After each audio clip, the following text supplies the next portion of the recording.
ക്രിസ്തുവിൽ എല്ലാവർക്കും മഹത്വവും വന്ദനവും ചെയ്യുന്നു.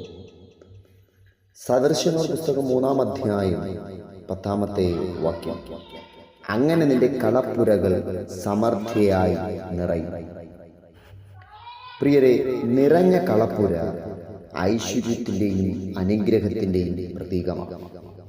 മൂഢനായ ഭോഷൻ തൻ്റെ വിളവരെല്ലാം കളപ്പുരയിൽ കൂട്ടിവെച്ച് തന്നോട് തന്നെ തിന്നുക, കുടിക്കുക, ആനന്ദിക്കുക എന്ന് പറയുന്നത് പോലെയല്ല.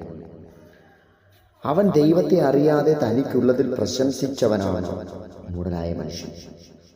മറ്റുള്ളവരുടെ ദാരിദ്ര്യവും വേദനയും അറിയാത്തവൻ. എന്നാൽ ഒരു ദൈവ പൈതലിൻ്റെ കളപ്പുര സമൃദ്ധിയായി നിറയുന്നത് ദൈവാനുഗ്രഹത്താണ്. അവൻ മനസ്സിലാക്കി അതിൽ മുന്നോട്ട് പോകുന്നു. അവൻ വിളവെടുക്കുന്ന വിളവിലല്ല ആശ്രയിക്കുന്നത്, ദാതാവായ ദൈവത്തിങ്കിലേക്കാണ്.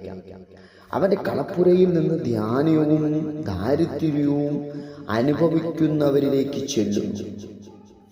അവൻ മുഖാന്തരം അനേകർ ജീവിക്കുന്നു.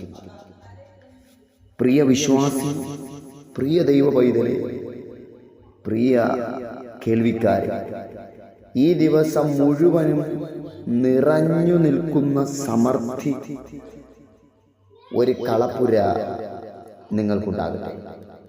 ദാരിദ്ര്യം അനുഭവിക്കുന്ന എത്രയോ പേർ നിന്റെ ചുറ്റുമുണ്ട്. അവർക്ക് വാരി വിതറി കൊടുക്കുക. ഒരിക്കലും ഒരു കുറവും നിനക്കുണ്ടാവില്ല. God bless you.